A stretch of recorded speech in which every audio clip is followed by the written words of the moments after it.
Breaking news చూస్తున్నాం. భారత్లో భూకంపం సంభవించింది. రిక్టర్ స్కేల్ పైన 5.7గా నమోదైంది.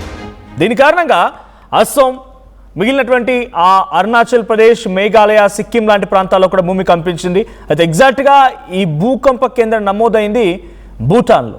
సో భూటాన్లో భూకంప కేంద్రం నమోదైంది 5.7 తీవ్రతతో సుమారుగా 20 కిలోమీటర్ల లోతులో ఆ భూకంపం నమోదైంది. కానీ దాని ప్రకంపనలు మాత్రం భారత్పై చాలా తీవ్రంగా ఉన్నాయి. అస్సాం, అరుణాచల్ ప్రదేశ్, మేఘాలయ, సిక్కిం, సో ఈ 7 సిస్టర్స్ అనేది చెప్తుంటారో ఆ 7 సిస్టర్స్ అనేటువంటి ఆ స్టేట్స్ పైన దీని ప్రభావం కనిపించింది. రాత్రి 11:06 సమయంలో భూమి కంపించింది.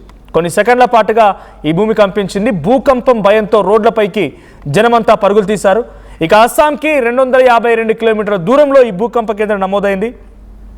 నార్త్ ఈస్ట్తో పాటుగా అండమాన్లో కూడా ప్రకంపనలు రేకెత్తించినట్టు తెలుస్తోంది. ఇక నేపాల్, చైనా, బంగ్లాదేశ్, భూటాన్ ప్రాంతాల్లో కూడా భూమి కంపించింది. అయితే ఈరోజు తెల్లవారుజామున 5:07 సమయానికి ఫిలిప్పీన్స్లో 7.8 తీవ్రతతో భూకంపం సంభవించింది.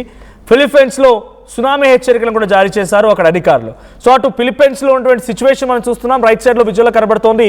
అక్కడ ఎయిర్పోర్ట్, షాపింగ్ కాంప్లెక్స్లు, ఇతరత్ర బిల్డింగ్లు అన్నీ కూడా విరిగి పడుతూ ఉన్నాయి, కుప్పకూలిపోతూ ఉన్నాయి. ఆ విజువల్స్ మనం చూస్తున్నాం. అట్ ది సేమ్ టైం ఇప్పుడు ఇండియాలో కూడా దాదాపుగా అంటే అంతటి తీవ్రత లేకపోయినా అదే మాదిరిగా పరిస్థితి కూడా నెలకొంది.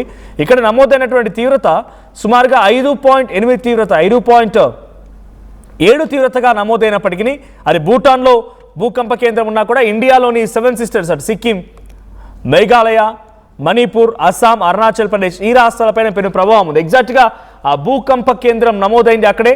సో ఆ విజువల్స్ మనం చూడవచ్చు. ఇండియా అనేటువంటి ఆ బ్లాక్లో మీరు చూస్తున్నారు ఆ భూకంప కేంద్రానికి సంబంధించిన విజువల్. ఎగ్జాక్ట్గా అక్కడే భూకంపం సంభవించింది 5.7 తీవ్రతతో. ఎగ్జాక్ట్గా వెరీ నియర్ బై ఇండియన్ బార్డర్కి సమీపంగా భూటాన్లో ఈ భూకంపం సంభవించింది. థింపు అనేటువంటి ప్రాంతానికి చాలా దగ్గరగా అటవీ ప్రాంతంలో, కొండ చెరువులు అటవీ ప్రాంతంలో ఈ భూకంపం సంభవించింది. అక్కడి నుంచి 252 కిలోమీటర్ల దూరంలో అస్సాం ఉంది, మణిపూర్, మేఘాలయ అండ్ సిక్కిం ఈ ప్రాంతాల్లో ఇప్పుడు భూమి కంపించింది. ఒక్కసారిగా ఆ ఓవర్ హెడ్ వాటర్ ట్యాంక్ నుంచి వాటర్ ఎగిసిపడడం, తర్వాత భూమి 10 సెకండ్ల పాటు అయినా సరే కొన్ని చోట్ల ఇబ్బందికర సిచ్యువేషన్ ఉండడం, ఇలాంటి కొన్ని విపత్కర పరిస్థితులు ఎదురయ్యాయి. సో అరుణాచల్ ప్రదేశ్లో విజువల్స్ మీరు చూస్తున్నారు. బయటికి రోడ్లపైకి వచ్చి జనమంతా నిల్చొని ఉండిపోయారు. ఎగ్జాక్ట్లీ 11:06 సమయానికి భూమి కంపించడంతో వారంతా, ఎందుకంటే బేసిక్గా ఇట్లాంటి ఎర్త్క్వేక్స్ వచ్చినప్పుడు పైకెక్కి నిల్చుంటారు అందరు కూడా. సో పైకెక్కి నిల్చొని ఉన్నవారు కొంతమంది అయితే మరికొంతమంది బయటకు వచ్చి అక్కడ పరుగులు కూడా పెట్టారు. సో ఉన్నట్పలంగా ఒక్కసారిగా ఈ భూమి కంపించడంతో ఎవరికి ఏం జరుగుతుందో అర్థం కాలేదు. సో 11:06 సమయానికి నిన్న రాత్రి ఈ ఘటన చోటు చేసుకుంది. సో ఇప్పుడు ఇంపాక్ట్ ఈ స్టేట్స్ పై ఉంది. పెద్దగా ఇన్ఫ్రాస్ట్రక్చర్ డ్యామేజ్ కానీ పెద్దగా ఏమైనా అసెట్స్ డ్యామేజ్ ఏం లేదు, కానీ దాని తీవ్రత మాత్రం ఉంది. పబ్లిక్లో మాత్రం ఒక భయం అయితే మొదలైంది. సో యాజ్ ఆఫ్ నో ఇప్పుడు జరుగుతున్న సిచ్యువేషన్ చూస్తూ ఉంటే అటు ఫిలిప్పీన్స్లో ఈ స్థాయిలో భూకంపం రావడం ఫిలిప్పీన్స్లో, ఆ తర్వాత ఇప్పుడు ఇండియాలో కూడా భూకంపం సంభవించడం, ఏకంగా ఫిలిప్పీన్స్లో సునామీ హెచ్చరికలు జారీ చేయడం, ఇక్కడ ఇండియాలో కూడా ఈ ప్రాంతాల్లో కొంత హైలైట్ జారీ చేయడం కొంత ఆందోళన గురి చేస్తుంది. ఒకసారి అటు ఫిలిప్పీన్స్ అండ్ ఇండియాలో జరిగినటువంటి భూకంపాలకు సంబంధించిన దృశ్యాలు చూద్దాం.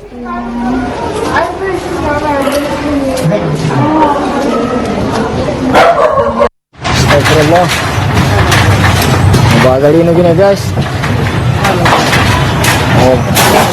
Akbar. Stop. Akbar.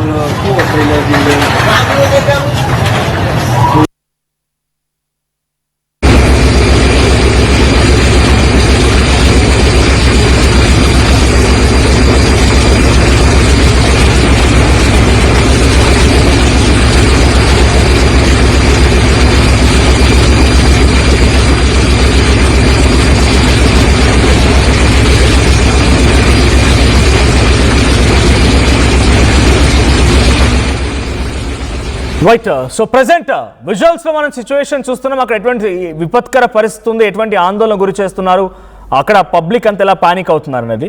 సో మనతో పాటుగా మన తెలంగాణ వ్యక్తి గౌహతిలో ఉన్నారు అవినాష్ అని చెప్పి, అక్కడ ఒక ప్రాజెక్ట్ నిమిత్తం అక్కడికి వెళ్ళారు ఆయన. అవినాష్ ఫోన్ లైన్లో ఉన్నారు. అవినాష్ గారు నమస్తే. నమస్తే అండి. రైట్, అస్సాంలో ఉన్నారు ప్రజెంట్ ఇప్పుడు మీరు, రైట్? అవునండి, గువాహటిలో ఉన్నాను. రైట్, ఏంటి సిచ్యువేషన్ అక్కడ ఎలా ఉంది? అంటే ఒక్కసారిగా ఎక్స్పెక్టెడ్ అంటే మీరు అది ఫీల్ అయ్యారా? అస్సాంలో ఆ ప్రకంపనని ఫీల్ అయ్యారా? అవునండి, నైట్ అరౌండ్ 11-10 మధ్యలో పడుకొని ఉన్నానండి. Hmm. బాటిల్స్ అన్ని కింద పడుతున్నాయి టేబుల్ పైన నుంచి. ఓకే. అప్పుడే అలర్ట్ వచ్చింది ఫోన్ లో, ఇలా ఎర్త్క్వేక్ అని చెప్పి. ఎత్తిపోయి కానీ ఫోన్లో అలర్ట్ వచ్చేంత వరకు మీకు తెలీదు? అంటే నేను ఇప్పుడు ఎక్స్పీరియన్స్ చేయలేదండి, okay. First time. Okay. So alert వచ్చిన రాగానే మేము అంతా పానిక్ అయిపోయి బయటికి వెళ్ళాము రోడ్ల పైకి.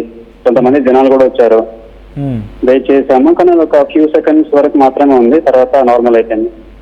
ఓకే. సో వాటర్ బాటిల్ కింద పడడం, అటు ఫోన్లో అలర్ట్స్ రావడం, రైట్. రీసెంట్గా అలర్ట్ స్టార్ట్ చేసింది మన సెంట్రల్ గవర్నమెంట్. ఆ రకంగా అలర్ట్ రావడం డైరెక్ట్ పాపప్ అయిపోయిందా స్క్రీన్ పైన?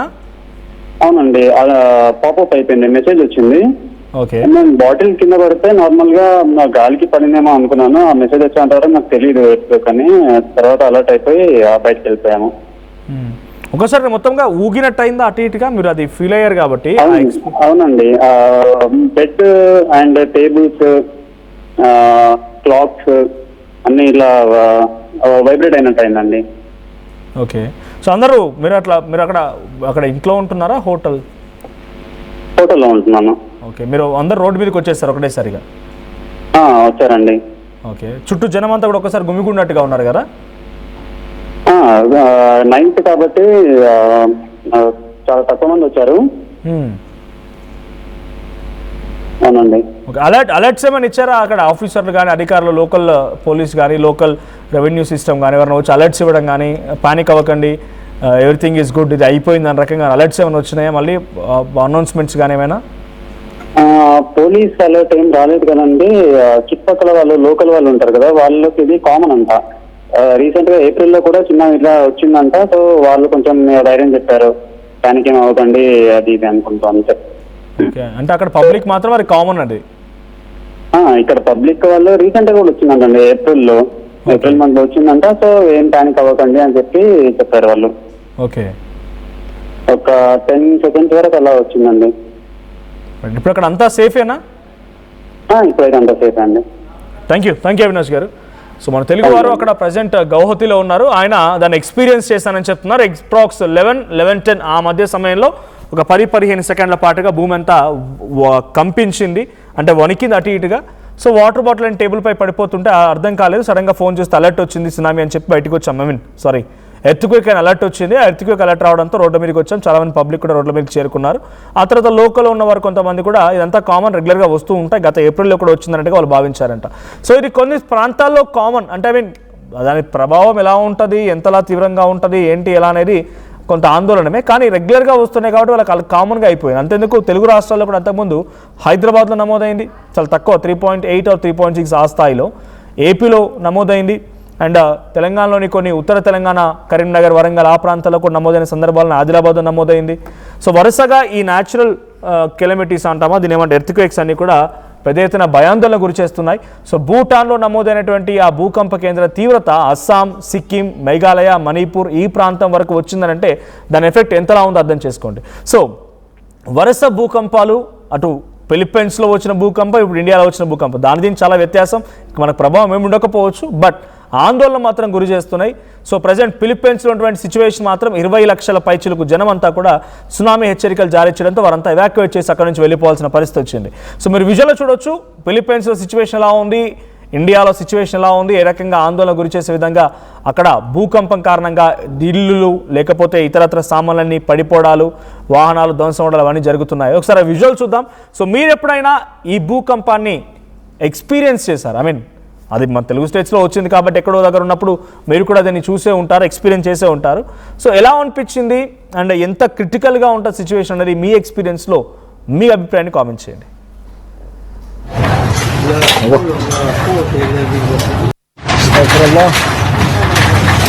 Bagal ini gini guys.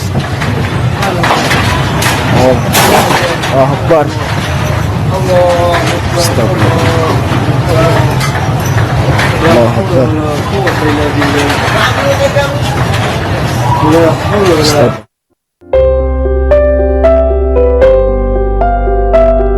చిన్న చిన్న ఆనందాలు 35 ఏళ్లుగా నా జీవితంలో లేవు. 35 ఏళ్లుగా నేను డైపర్లలో బ్రతికాను. 6 సెంటీమీటర్ల ఫిస్టులా నా మూత్రాశయంలో లీక్ కారణమైంది. ఎవరూ నాకు సహాయం చేయలేకపోయారు. ఏఐఎన్యూలో వైద్యులను కలిసే వరకు. అక్కడ వారు రోబోటిక్ శస్త్రచికిత్సతో నాకు పరిష్కారం ఇచ్చారు. వారు నా ఆత్మవిశ్వాసాన్ని కూడా తిరిగిచ్చారు. Precision care makes it possible. The Center for Robotic Surgery at AINU